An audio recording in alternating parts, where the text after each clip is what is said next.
전원책과 함께하는 출근길 시사 프로그램 출발 새아침.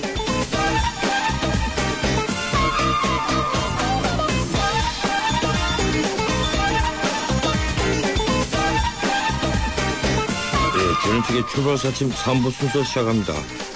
출근길 교통 상황 알아보겠습니다.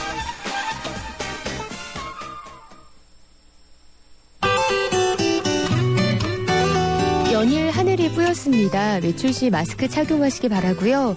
월요일인 만큼 오늘 정체가 많이 되고 있는데요.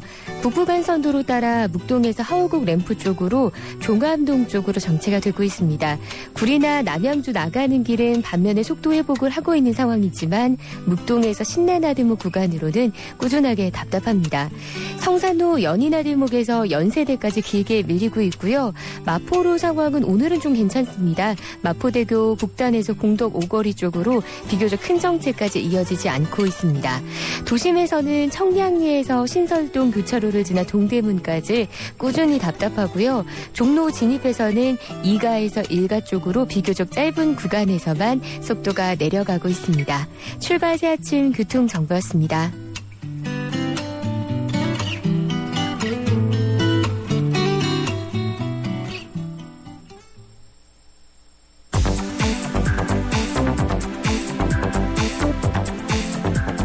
이번에는 경제뉴스 알아보겠습니다. 주요 경제 소식, 경제뉴스 브리핑. 이번에는 경제뉴스 알아보겠습니다. 한국경제신문 김현석 기자 전화 연결되어 있습니다. 안녕하세요, 김 기자님. 네, 안녕하세요. 지난 주말 미국 증시 약보합이었죠? 네, 현지 시간 21일이죠. 지난주 금요일 뉴욕 증시는 주택 지표 부진에 소폭 하락했습니다. 다우지수는 29.93포인트, 0.19% 떨어져서 16,103.30에서 거래를 마쳤고요. S&P 500 지수는 0.19%, 나스닥 지수는 0.10% 내렸습니다. 미국의 지난달 기존 주택 판매는 462만 채로 지난해 12월 487만 채와 비교해서 5.1% 감소해서 18개월 만에 최저치로 떨어졌습니다.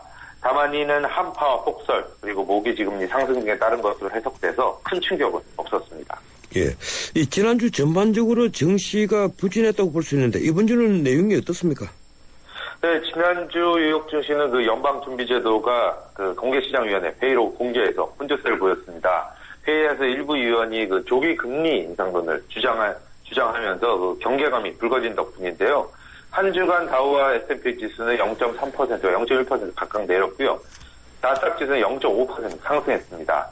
이번 주에도 투자자들은 연준 제니 옐런 의장의 입에 주목하고 있습니다. 옐런은 오늘 27일 상원 청문회에 참석해서 발언할 예정인데요. 시장에서는 그가 상당 기간 제로금리를 유지할 것이라는 기존 입장을 되풀이할 것으로 그렇게 예상하고 있습니다. 그렇군요.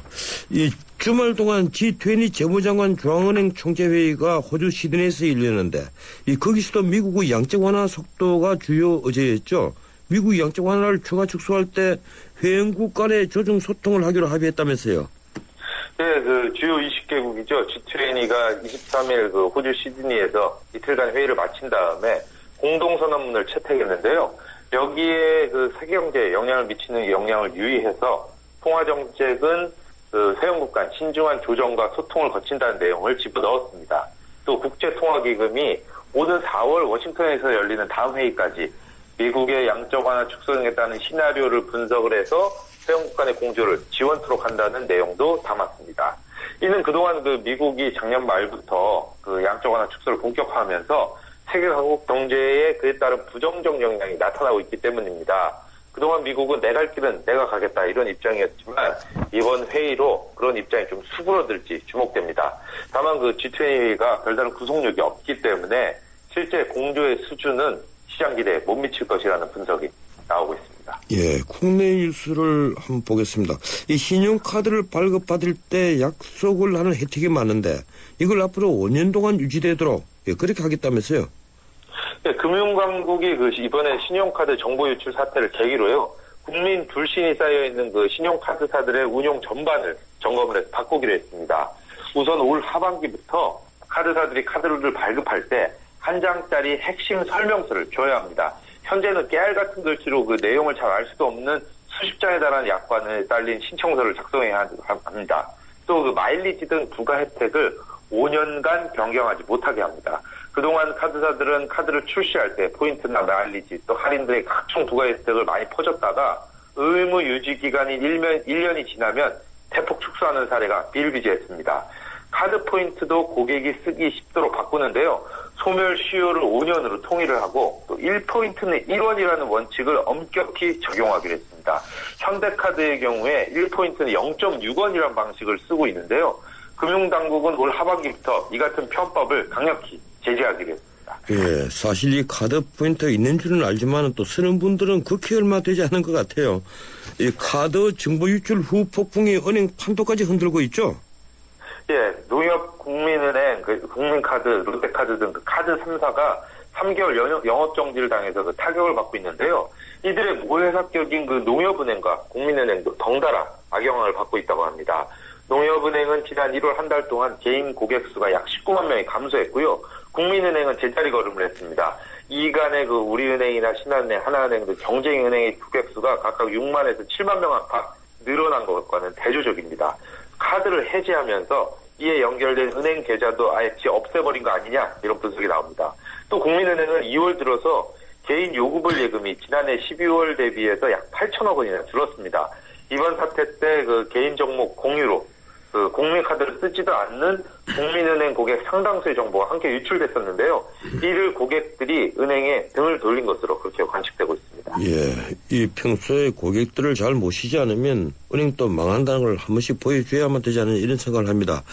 작년에 해외 이민을 떠난 사람이 302명에 불과하다면서요. 예, 외교부에 따르면 국내에서 해외로 이민 간 사람이 작년에 302명으로 통계가 집계되기 시작한 1962년 이후에 사상 최저로 줄었습니다. 이민은 그 1976년에 4만 6천 명에 달하는 등 1962년부터 2000년까지 100만 명 이상이 이민을 떠났는데요. 그러나 2000년 이후에 이게 확 줄어서요. 2003년에는 10,000명 이하로 떨어졌고요. 2010년에는 1000명 이하로 떨어지더니 작년에 300명을 겨우 넘은 겁니다. 이는 우리 경제가 발전을 하면서 이민 대상국이었던 그 선진국들과의 그 소득 격차가 크게 줄어서 우리나라를 떠날 이유가 없어진 탓이 가장 큰 것으로 분석되고요. 또 미국이나 캐나다, 호주 등 그 선진국들이 그 경기 침체 등을 이유로 국적과 영주권 취득 기준을 까다롭게 바꾼 것도 영향을 준 것으로 보입니다. 예, 고맙습니다. 여기까지 듣겠습니다. 네, 감사합니다. 예, 지금까지 김준수 브리핑 한국경제신문 김민석 기자였습니다.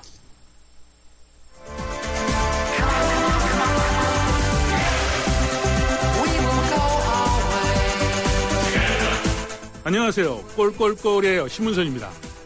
페어플레이가 돋보이는 정통 시사 프로그램.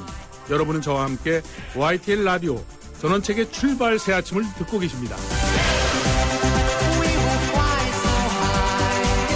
오늘 새벽 소치 겨울올림픽이 17일간의 대장정을 끝으로 막을 내렸습니다. 우리나라는 금메달 3개, 은메달 3개, 동메달 2개를 거두며 종합 13위로 당초 목표했던 10위권 진입에는 실패했습니다.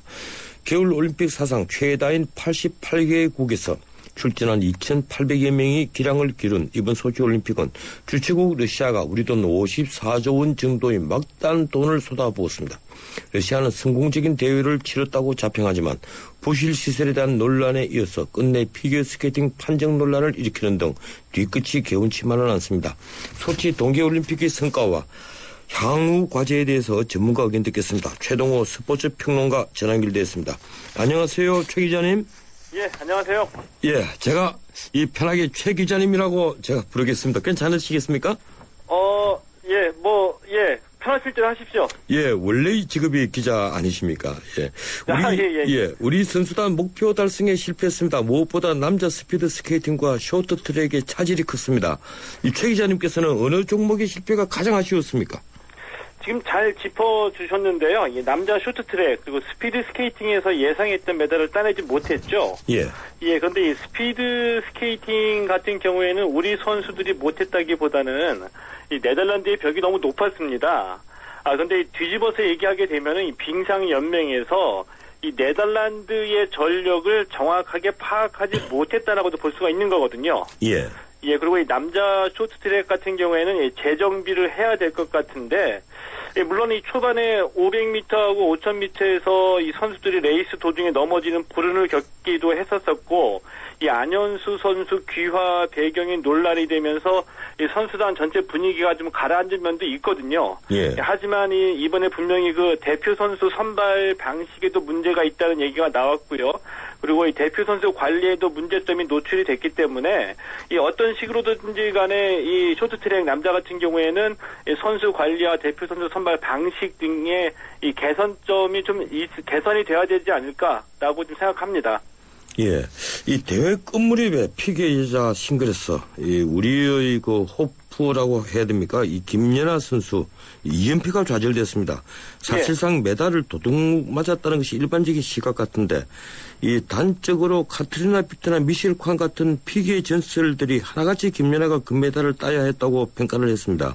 이 김연아 선수는 물론 전 세계 피겨 팬들 그리고 무엇보다도 우리 국민들의 상처가 컸던 것 같은데 어떻게 지켜보셨습니까? 좀 안타까운 일이죠. 안타까운 일인데, 전 세계의 피겨 팬들뿐만이 아니라 그 피겨의 뭐 전설 같은 그 셀러브리티들도 김연아 선수의 연기에 대해서는 충분히 평가를 해주고 있고요. 이 갈라쇼에서도 보듯이 갈라쇼 마지막 부분에 물론 이 평창 동계올림픽을 소개하는 장면이기도 했지만 이 올림픽에 참가했던 선수들이 이 김연아 선수를 특별히 예우를 해주는 장면도 연출이 됐거든요. 예, 그렇죠. 그러니까 아마 이 선수들의 마음속, 그 피겨 팬들의 마음속에는 진정한 챔피언으로 이 김연아 선수가 인정을 받고 있다는 생각이 들기도 하고요. 한 가지 좀 아쉬운 대목은 이번에도 역시 편파 판정에 관련해서 우리가 불이익을 받았다는 느낌이거든요. 예. 그런데 이게 이런 일이 처음은 아닌데 이런 돌발적인 상황이 발생할 때마다 이런 상황에 대처하는 우리의 능력에는 또다시 좀 문제가 있었다고 생각을 합니다. 예. 왜냐하면 이 대한체육회도 있고요. 그리고 현지에는 우리 선수단이 꾸려져 있고 선수단장도 계시는데, 초동에 그 정확하게 대응하지 못하고 있다가 국민 여론이 비등해지니까 뒤늦게 뭐 요청했다, 항의했다, 이 정도로 대응이 나오고 있거든요. 예. 근데 매번 좀 적극적으로, 물론 이 판정에 관해서는 이 IOC나 국제빙상경기연맹의 이 판정이 번복되는 일은 좀 드물기는 하지만, 그래도 이 국민 감정상으로 좀 어루만져 주고 좀 통쾌하다는 느낌이 들 수 있게, 선수들로 하여금, 우리가 체육회에 또 선수단의 적극적인 보호를 받고 있구나라는 느낌을 줄 수 있는 적극적인 대응이 없었다는 건 무척 아쉬운 대목이죠. 예. 방금 말씀하시니까 참 제 생각이 납니다만은 예. 저는 개인적으로 과거에 양태영 선수 다음으로 2004년. 예. 다음으로 이번에 김연아 선수가 좀 억울하게 느껴졌습니다. 예. 그런데 이번에 ISU에서 한 말은 왜 30분 안에 항의하지 않았느냐. 30분 안에 이의를 하지 않았다. 30분 안에 이해해야 하는 것은 전 세계 각국의 빙상연맹이 전부 다 알고 있는 내용이다. 예. 이런 말입니다. 그래서 제가 우리 최 기자님 말씀 들으니까 더 화가 나는군요. 그 양태영 선수 사건 때는요, 제가 그 현장에 있었거든요. 예. 근데 제가 그때도 이제 그 제소 절차에 관한 얘기가 뒤늦게 나왔는데 그 당시에 제가 받았던 느낌으로는 우리 현장에 계셨던 우리 관계자분들 그런 제소 절차에 대해서 완전하게 숙지를 못하고 있다는 느낌을 강하게 받았습니다. 예. 예, 그리고 이번에도 그 ISU 국제빙상경기연맹이 정식 절차를 통해서 항의가 들어온 적이 없다라고 밝혔었죠. 예. 그리고 이 스포츠 중재 재판소라고 있는데 이 스포츠 중재 재판소가 올림픽이 열릴 경우에는 개최 도시에서 임시 재판소를 열거든요. 여기에다가 일단 제소를 할 수는 있습니다. 이 결과가 뒤바뀌지는 않는다고 하더라도 이런 것들이 갖고 있는 의미가 선수들로 하여금 우리 선수단에서 우리 대한민국 대한체육회에서 선수들이 손해보지 않도록 적극적으로 보호하고 있구나라는 효과도 있고요. 그리고 다음번에 대한민국 선수들에게 불이익이 가면은 정식으로 절차를 밟아서 이의가 들어오고 항의가 들어오고 하니까 쉽게 만만하게 볼 상대는 아니다라는 느낌은 줘야지 되거든요. 예. 근데 이런 데 대해서 우리 그 선수단에는 물론 선수들도 있고 선수 플러스 임원이 합쳐져가지고 선수단을 구성하게 되는데 이 임원들의 역할이 우리 선수단의 안전도 보호를 하고 행정도 도와주고 또 이 경기에서 적절하지 못한 불이익을 받지 않도록 좀 적극적으로 도와줘야 되는데 이 부분이 우리 계속해서 지적받아왔던 대로 이번에도 또한 부실했다. 적절한 대응이 이루어지지 않았다라고 보는 겁니다. 예, 이번에 심판진의 러시아계가 5명이나 포진을 했는데도 처음부터 우리 그 빙상연맹은 별다른 관심을 안 가졌던 것 같아요. 심판진에는요. 관심을 안 가졌다고는 생각하지는 않는데 그냥 포기했다라고는 뭐 추정할 수는 있겠죠. 왜냐하면은 피겨계에서 김연아 선수가 이번뿐만이 아니라 그 전에 그랑프리나 아니면 이 세계 선수권 대회에서도 판정에 불이익을 받아왔다는 논란은 여러 차례 있었거든요. 예.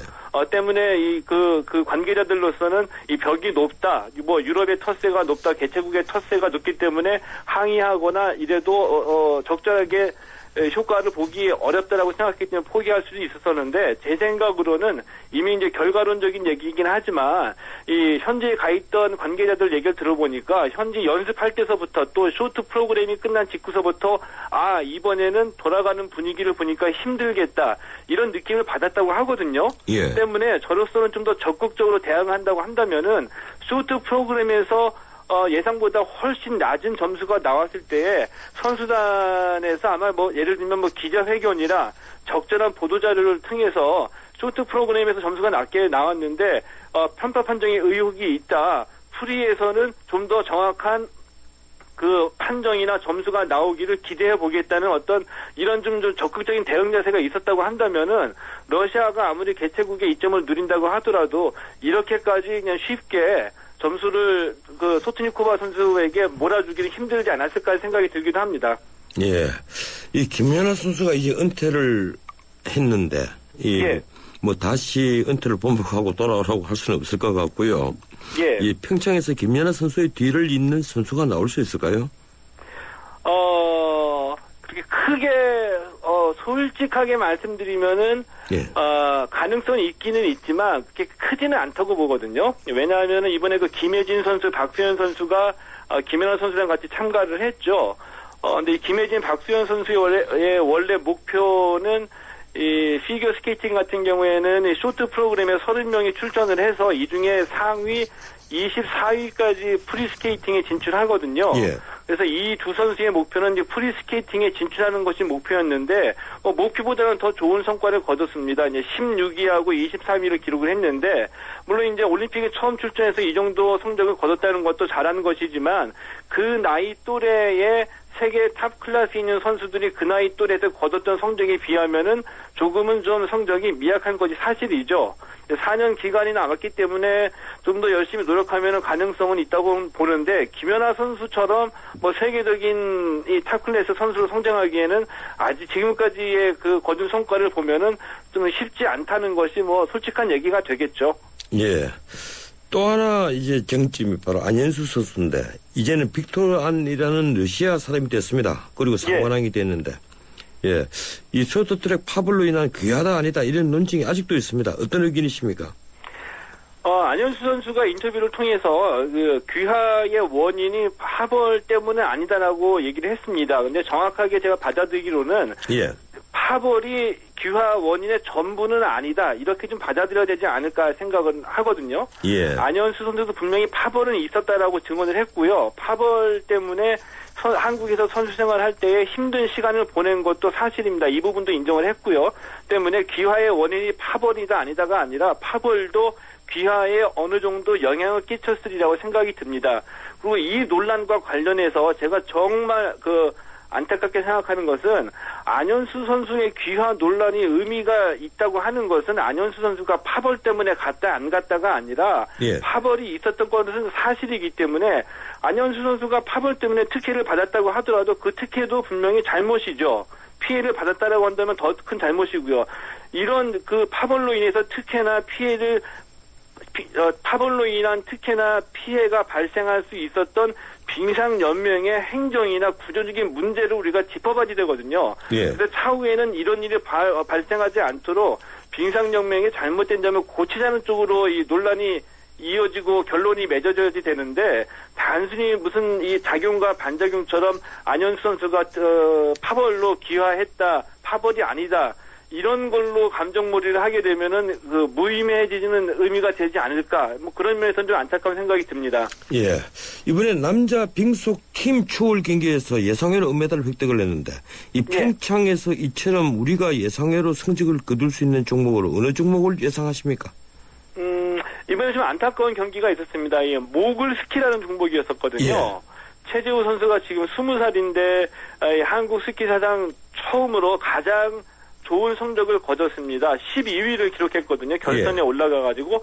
근데 이 선수가 예선 때부터 결선까지 올라갈수록 성적이 점점 좋아졌어요. 근데 결선 1라운드에서 좀 안타깝게 실수를 해가지고 떨어졌거든요. 근데 이 그 실수가 최재우 선수의 실력은 아닙니다. 정말 말 그대로 실수이거든요. 다시 한번 기회가 주어지고 4년 동안 잘 닦는다면은 이 최재우 선수 국제대회에서 신인상도 받았고요. 좋은 성적도 거둔 선수이기 때문에 조금만 준비한다면은 평창에서 깜짝 성적을 거둘 수 있으리라고 보고요. 여자 컬링 같은 경우에도 3승 6패 좀 이 숫자로만 보면은 좋은 성적은 아닌데 올림픽 첫 번째 출전이고 경기장 그리고 훈련장이 제대로 갖춰지지 않았기 때문에 제대로 된 훈련을 많이 하지를 못했습니다. 그럼에도 거둔 성적이 3승 6패에다가 올림픽 첫 출전에 8위거든요. 조금만 여건이 갖춰지면은 충분히 좋은 성적을 거둘 수 있다라고 생각을 합니다. 예, 고맙습니다. 오늘은 여기까지만 듣겠습니다. 예, 고맙습니다. 예, 지금까지 스포츠 평론가 최동호 기자였습니다. 지금까지 타이어 쓰고 바꾸고 쓰고 바꾸고 하지만 금호 타이어 관리받고 보상받고 관리받고 또 보상받고 이것이 한국에 없던 금호 타이어의 새로운 생각 금호 타이어 나무 수명 보증제 생각의 무브 금호 타이어. 예, 3부 순서 여기까지입니다. 잠시 뒤에 4부 이어갑니다. 300만 경제 수도 인천의 시대가 열립니다. 세계적인 국제도시 홍콩, 싱가포르, 제네바와 어깨를 겨루겠습니다. 2014년 9월 19일 45억 아시아인의 나눔과 화합의 대축전 인천 아시안게임이 펼쳐집니다. 45개국 아시아인의 꿈과 감동의 제전 아시아의 새로운 미래가 열립니다. 2014 인천 아시안게임과 장애인 아시안게임을 나눔과 배려, 공감이 있는 아시아인의 축제로 모두가 행복한 인천, 시민과 함께 만들겠습니다. 전국적으로 조류 인플루엔자가 번지고 있습니다. 닭과 오리 등을 통해 직접 전염되기도 하지만 사람을 통해서 또 운반 차량을 통해서 전염이 되기도 하는데요. 가급적 농장 출입을 자제해 주시고 출입을 할 때는 반드시 소독을 철저히 해주시기 바랍니다. 닭과 오리들이 갑자기 사료를 적게 먹거나 졸음 증상 혹은 폐사를 보일 경우에는 경기도나 일선시군 가축방역기관으로 신고해 주세요. 방역을 위해 출입 차단과 이동 제한 등의 불편이 있겠지만 추가 확산을 막기 위한 것이니 적극 협조해 주시기 바랍니다. 지금까지 세계 속의 경기도에서 알려드렸습니다.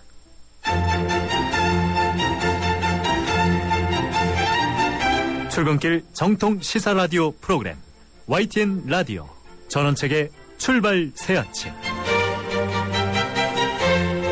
예, 전원식의 출발자 지금 4부 순서 시작합니다. 전화를 말씀 좀 듣고 이어가겠습니다. 장동건, 바이오의 효과를 경험하다. 피부가 맑다, 투명하다. 남자들은 잘 와닿지 않죠. 근데 바이오 에센스는 칙칙했던 피부가 환해지니까 요즘 뭐 좋은 일 있냐는 말 많이 들어요. 피부 컨디셔닝, 아이오프맨 바이오 에센스. 피부만 좋아져도 남자는 확 달라 보여요. 눈부신 광채 피부 그 이상. 새로 나온 블루밍 에센스. SK2의 새로운 발견. 피부 내면의 촘촘히 빛을 채워 활짝 피어나는 피부. 경험하세요. 새로운 블루밍 스킨 SK2. 해나루 하나면 돼. 식탁 가득 행복해. 좋아 좋아 해나루. 살진 해나루 쌀에 감자 사과도 있어. 당진 해나루. 우리 집 건강 지킴이 행복 지킴이 당진 해나루. 당신을 위한 참 좋은 먹거리 당진 해나루. 매주 월요일 마련하는 정치포커스 시간입니다. 한 주간의 정치 상황을 살펴보는 시간이죠. 이 시간 함께하는 두 분입니다. 위시즘 센터 황태순 수수연구위원, 정치평론가 박상병 박사, 어서 오십시오. 안녕하세요. 네, 안녕하십니까. 이 박근혜 정부 내일로 정확히 취임 1주년입니다. 이 박근혜 대통령의 직무수행 평가 제지도가 이 리얼미터가 조사한 걸로 보면 56.4%. 예. 지난 1년 두 분 어떻게 평가하십니까? 황태순 위원님? 글쎄, 리얼미터 같은 경우는 56.4%, 또 비슷한 시기에 갤럽이죠. 한국 갤럽에서는 예. 한 56%. 예. 또 오늘 아침 신문 보니까 중앙일보에서 보니까 63%. 아마 이런. 중앙일보가 제일 높았죠? 제일 높았죠. 예. 보니까 이게 대충 보면 지난 1년에 대한 국민들의 평가인 것 같습니다. 보면은 당초 지난해 2월 25일 박근혜 정부 처음 출범할 때는 뭐 인사 난맥 등 해갖고 굉장히 사실 지지율이 낮았거든요. 낮았는데 오히려 보면은 1년이 지나면서 굉장히 안정적인 지지율을 갖다, 즉 안정적으로 국민들이 긍정적으로 평가하고 있다 하는 측면에서 비교적 지난 1년 동안 물론 정치적으로는 뭐 NLL 또 문제, 그다음에 국정원 댓글 의혹 문제 등 어수선한 게 굉장히 많았습니다만은 전반적으로는 뭐 국민들에게 굉장히 높은 평가를 받고 있다. 그렇게 예. 볼 수 있겠습니다. 박상영 박사님? 네, 맞습니다. 박 대통령이 1년, 물론 내치와 관련돼서는 상당히 미흡한 부분도 많기는 합니다만은 대통령 직무수행 평가율로 보면은 역대 거의 두 번째, 세 번째 정도 됩니다. 아마 김대중 전 대통령 때가 1년 동안에 IMF 위기 극복하느라고 상당히 인기가 많았었죠. 그때 금목이 오는 등. 예, 60% 그때 정도 넘었었죠. 나왔어요. 네, 그때를 예. 빼고는 아마 제일 높은 것 같아요. 뭐 이 정도 되면은 대통령 지지율, 국정수행 지지율은 아주 높다 이게 평가해야 될 것 같고, 또 실제로 잘한 대목도 물론 있습니다. 내치 문제와 관련해서도 비정상의 정상화라고 하는 거는 하나의 화두가 돼버렸죠.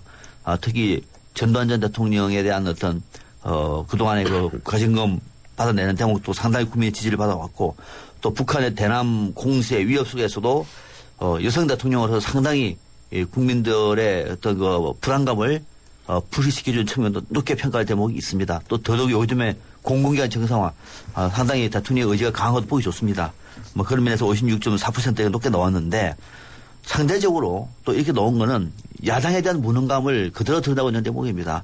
야당이 정말로 국민의 지지를 받을 네. 경우에는 박 대통령 지지율이 떨어지겠죠. 그러나 야당 같은 경우는 지금 한 20% 정도 지지율이라고 얘기하면은 오히려 그런 야당을 또 혹독하게 비판하는 측면에서 박 대통령의 지지율이 상대적으로 높게 나온 것도 어쩌면은 뭐 당연한 어떤 결과가 아니겠느냐, 저는 그렇게 보고 있습니다. 예, 야당의 지지도가 만약에 높았다면, 쉽게 말해서 야당이 잘했다면 이 박근혜 대통령 그렇죠. 지지도가 네. 이 조금 50%대 이하로 있을 것이다.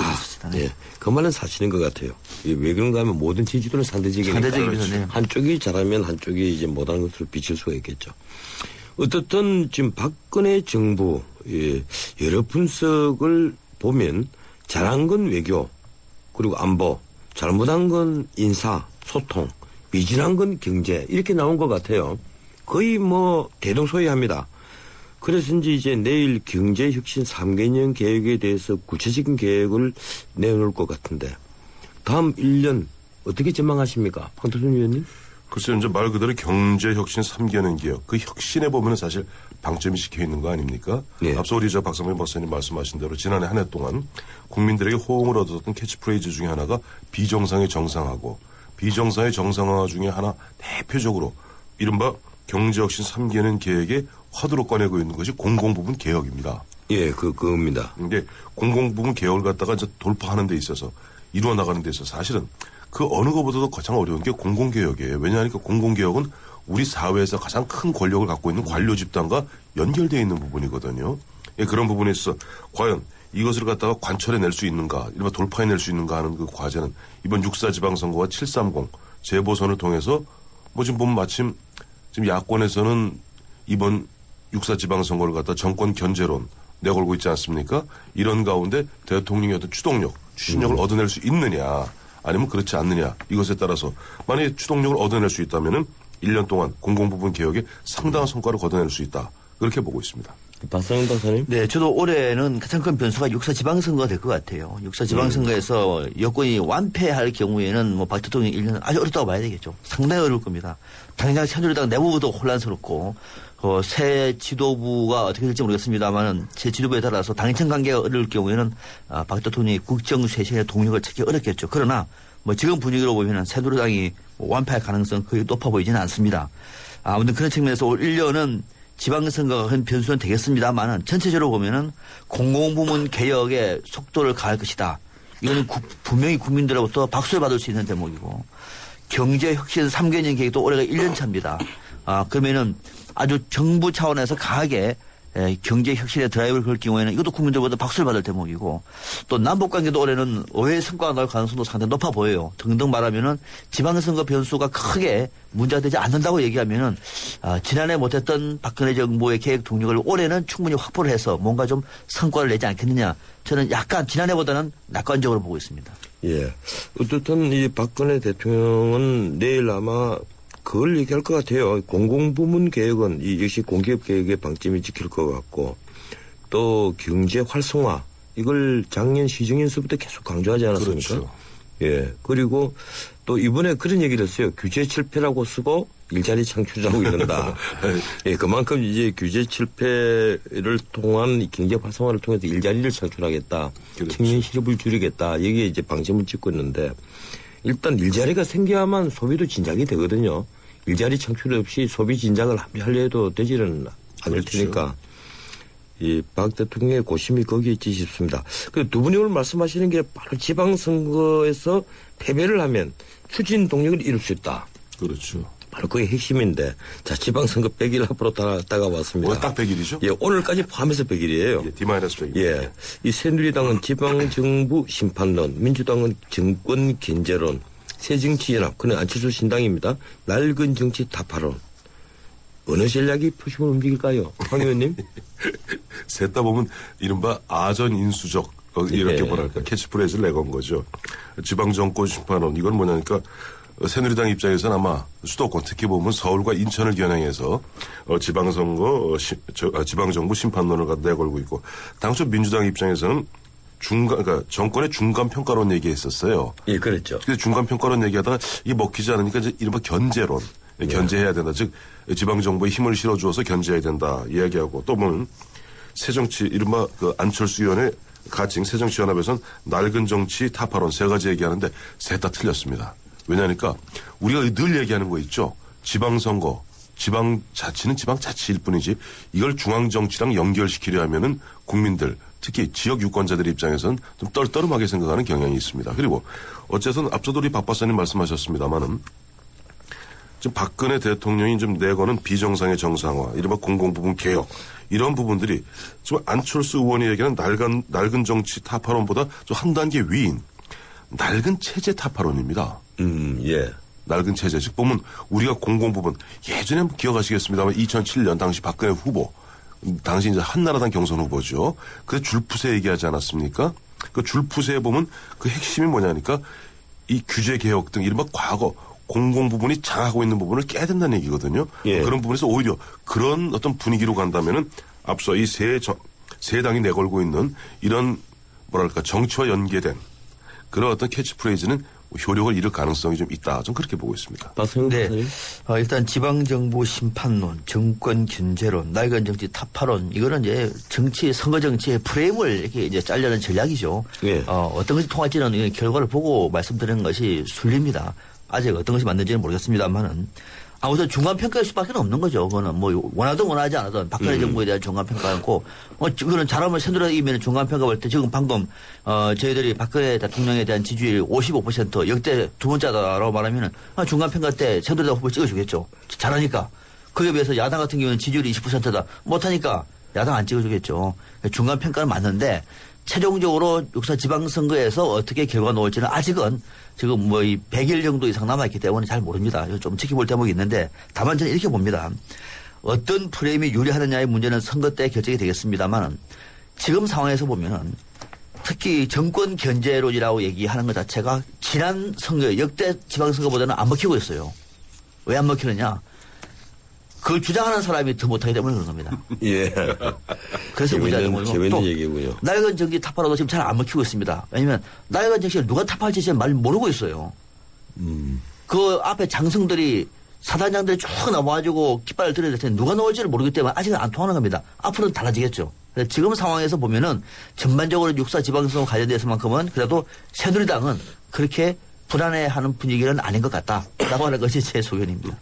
그래서 저는 그렇게 생각합니다. 이 지방정부 심판론이나 정권 견제론이나 특히 낡은 정치 타파론 이게 왕년에 다 썼던 말들이니까 공허하죠. 사실은. 예, 공허하거든요. 방금 우리 황 의원님이 정확히 표현했는데 근데 새 정치 낡은 정치 이런 구도가 이런 구도를 만든 것이 사실은 YS 정권 때부터 지금까지 계속되어 온 것 아닙니까? 그렇죠. 또 새 정치 이러니까 언제까지 새 정치 탄핵할 거냐.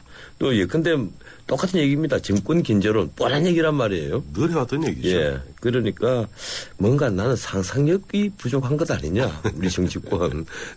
상상력이 부족하다면 너무 내가 자꾸 비하하는 것 같은데 좀 그렇습니다. 어쨌든 이게 수도권 승부가 관전 포인트인데 이건 우리 다음 주에 짚읍시다. 오늘 시간이 별로 없으니까 또 그리고 지방선거 아직까지 다음 주에 해도 또 93일 남았으니까 그때 집결 하고 이 기초선거 공천 폐지가 물 건너간 것 같아요. 그래서 상향식 공천제를 이제 두 당이 다 받아들인다는데 민주당도 결국 그 공천제를 유지하는 것으로 결론이 나는 것 같습니다. 그렇게 예. 공천을 유지해야 되겠죠. 민주당 입장에서도. 예.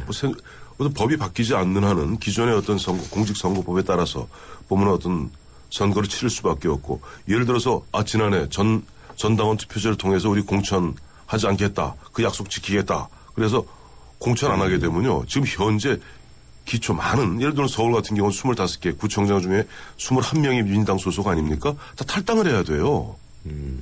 그러니까 민주당 당적을 갖고 무소속으로 나갈 수가 없습니다. 그렇죠. 그리고 전국적으로 5천여 명이 탈당하는 거예요. 그러니까 그게 보면 본인만 탈당합니까? 기초의원 탈당해야죠. 또 그 추종자들이 함께 탈당해야 되거든요. 그 순간 민주당은 이른바 와해돼 버리고 맙니다. 그러니까 현실적으로 물론 보면 기초단체장 및 기초의원에 대한 정당 공천을 폐지해서 중앙정치와 좀 고리를 끊자 하는 그런 취지는 충분히 이해하겠으나 현실적으로는 어쨌든 현 공직선거법에 따라서 공천을 갖다가 유지할 수밖에 없는 거고 그런 부분에 대해서는 김한길 대표도 고육지책이나마 그런 부분에 대해서 뭔가 설명을 좀 해줘야만 지난해 전당원 투표제 한 7만 명이 참여했던 그런 부분에 대해서 부득이 이렇게 갈 수밖에 없다는 것을 갖다가 설명하게 되겠죠. 예, 박상민 박사님께는 제가 여기에 대해서 의견을 좀 듣겠습니다. 안철수 신당은 부공천이라는 원칙을 지키겠다 이런 분위기인 것 같아요. 저는 그럴 것 같아요. 예, 어떻습니까? 안철수 의원이 갖고 있는 새정치. 예. 앞으로 10년 뒤에도 새정치 얘기할 겁니다. 그러나 중요한 건 새정치의 워딩이 중요한 거냐, 아니라 그 새정치가 갖고 내포하고 있는 가치가 중요한 거죠. 우리 가치를 주목을 해야 되죠. 그 말 10년 전에 들어봤다, 50년 뒤에 나온다 얘기는 중요하지 않는 것 같습니다. 10년 뒤에 나올 새정치와 지금 나올 새정치가 어떻게 다를 것인가. 과거 10년 전에는 또 뭐가 다른가 측면인데 안철수 의원이 오늘날에 말하는 새정치라고 하는 것은 본인이 얘기하지 않았습니까? 약속을 지키는 정치다. 실천하는 거다. 말로만 하지 않는다는 얘기인데 지금 안철수 의원 쪽에서는 지난 대선 때도 자신도 얘기를 했고 이번에 민주당과 정책 공조까지 해가지고 합의를 해서 발표를 했는데도 불구하고 그것이 상대당이 안 된다 그래서 덩달아 따라가는 모습은 새정치에 어울릴까? 저는 그건 아니라고 봅니다. 이런 측면에서 보면은 안철수 의원의 새정치 연합 쪽에서는 이번에 약속한 대로 정당 공천 하지 않을 가능성이 더 높다. 저는 그렇게 봅니다. 그러니까 행동으로 보여주겠다. 그렇습니다. 네. 예.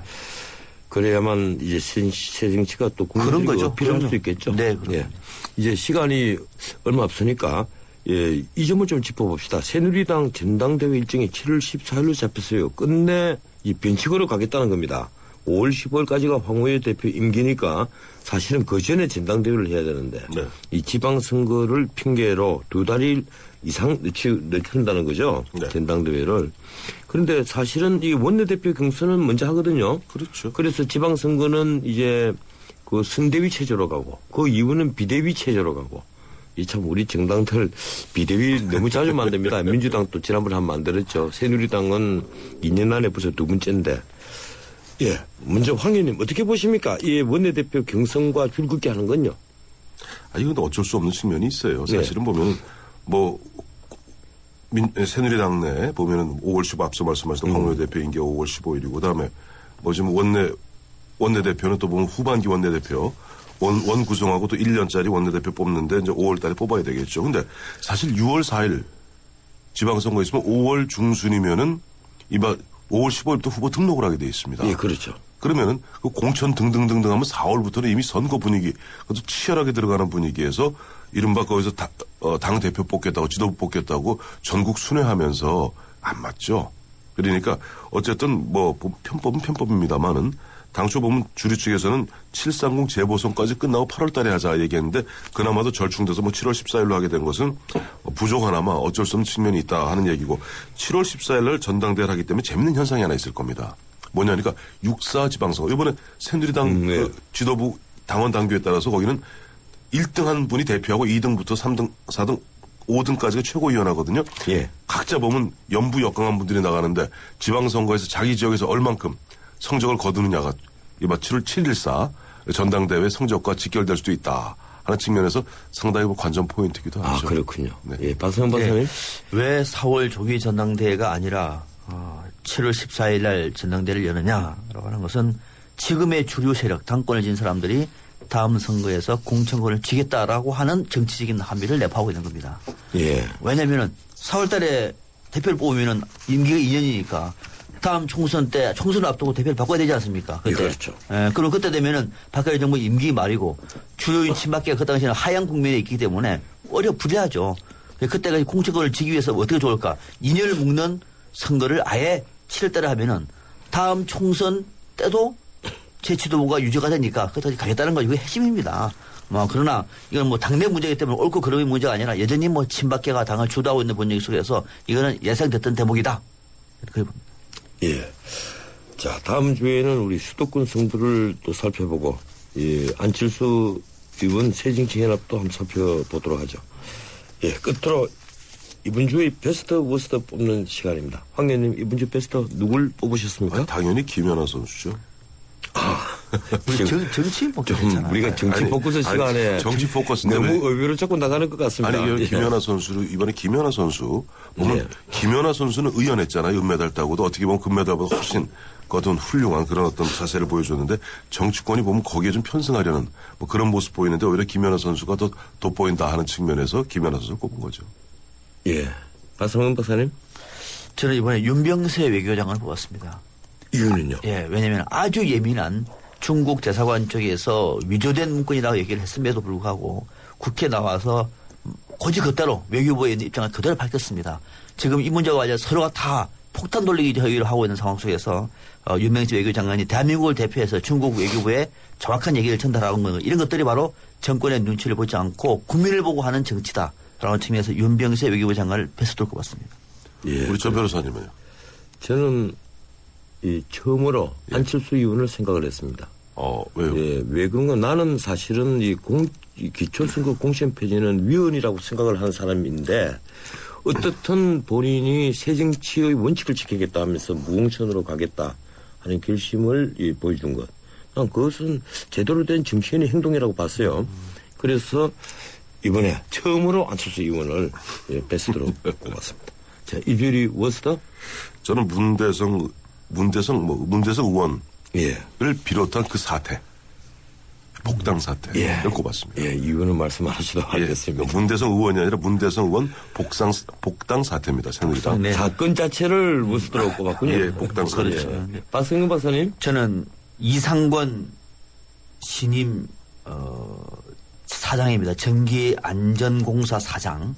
바로 그날 기획재정부 경제부총리 현오석 장관이 대통령한테 낙하산 출신 안 뽑겠습니다. 그래, 5년 이상 경력을 얘기했습니다. 예, 박칠군 사장이 물러나고. 네, 그렇습니다. 예. 이상권 신임 사장은 검사 출신입니다. 예, 박칠군 사장은 뭐 아마 선거 때문에 물러난 모양이죠. 뭐 그렇겠죠. 예, 아무래도. 그분이 국무차관 출신인데. 네.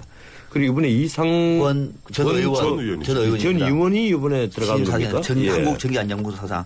바로 그날 국민 앞에서 예. 낙하산 인사하지 않겠다. 5년 경력하겠다라고 말했음에도 불구하고 그날 오후에 아무 경력도 없는 친박 인사라는 이름으로 바로 한국전기안전공사 사장으로 내정했습니다.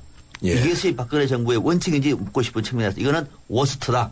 그래서 이상권 신임 사장을 뽑았습니다. 그 낙하산 사장을 워스트로 꼽았군요. 이 낙하산을 보낸 사람은 워스트로 꼽아야 돼요. 이거는 뭐 현오석 경제부총리 같이 가겠습니다. 우리 전 현오석 경제부총리하고 같이 제가 가겠습니다. 워스트로 꼽은 분은 강창희 국회의장입니다. 예. 이유가 뭡니까? 알겠습니다. 이 와중에 국회의원들 7명 데리고 남극으로 뉴질랜드로 호주로 이 회기 중이에요. 회기 중에 국회의장이 그렇게 간다는 것은 어떤 명분으로도 얘기가 되지 않습니다.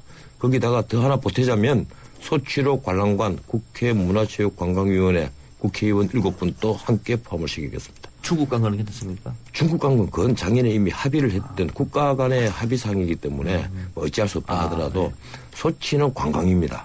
이건 국민 세금으로 비행기 1등석 타고 갈 문제가 아니죠. 예, 고맙습니다. 오늘 여기까지 듣겠습니다. 감사합니다. 감사합니다. 예, 지금까지 정치포커스 황태순 위원과 그리고 박상병 박사 두 분과 함께했습니다.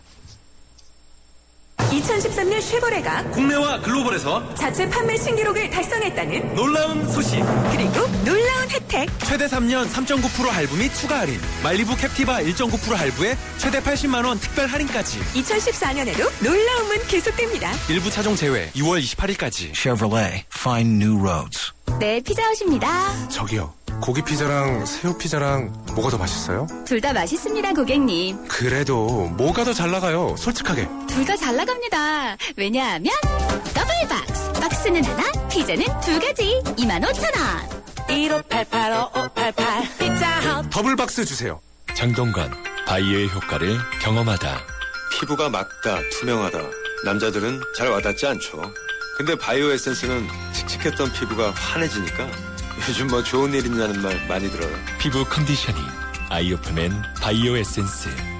피부만 좋아져도 남자는 확 달라 보여요. 2013년 쉐보레가 국내와 글로벌에서 자체 판매 신기록을 달성했다는 놀라운 소식. 그리고 놀라운 혜택. 최대 3년 3.9% 할부 및 추가 할인. 말리부 캡티바 1.9% 할부에 최대 80만 원 특별 할인까지. 2014년에도 놀라움은 계속됩니다. 일부 차종 제외 2월 28일까지. Chevrolet, find new roads. 오늘부터 감사원이 공기업 감사를 시작했습니다. 그런데 정부는 작년 말부터 공기업 정상화를 위해서 부채를 감축하라고 지상명령을 내렸죠. 무슨 재주로 빚을 줄입니까? 방법은 딱 하나, 가진 자산을 파는 겁니다. 현우석 부총리, 핵심 우량 자산이라도 팔아서 빚을 갚아야 한다고 했습니다. 민간 기업은 위기가 닥치면 값을 따지지 않고 알짜 자산부터 팔아치운다고 압박한 것이죠. 솔직히 그 소식을 들으며 기가 막혔습니다. 자기 자산이라면 알짜 자산을 헐값에 팔아치우겠습니까? 그런 닥달에 가스공사, 석유공사 등 에너지 공기업들은 주요 자원개발 사업의 지분 매각 등 부채 감축 계획안을 울며 겨자 먹기로 기재부에 내야 했습니다. 한전은 캐나다 우라늄 광산 지분을 팔겠다고 합니다. 가스공사는 모잠비크 가스전 처분을 내놨습니다.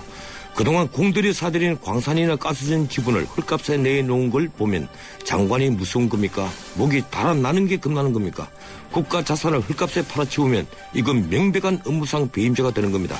오늘은 여기까지입니다. 지금까지 진행의 전은식 변호사였습니다. 내일 뵙죠. 고맙습니다.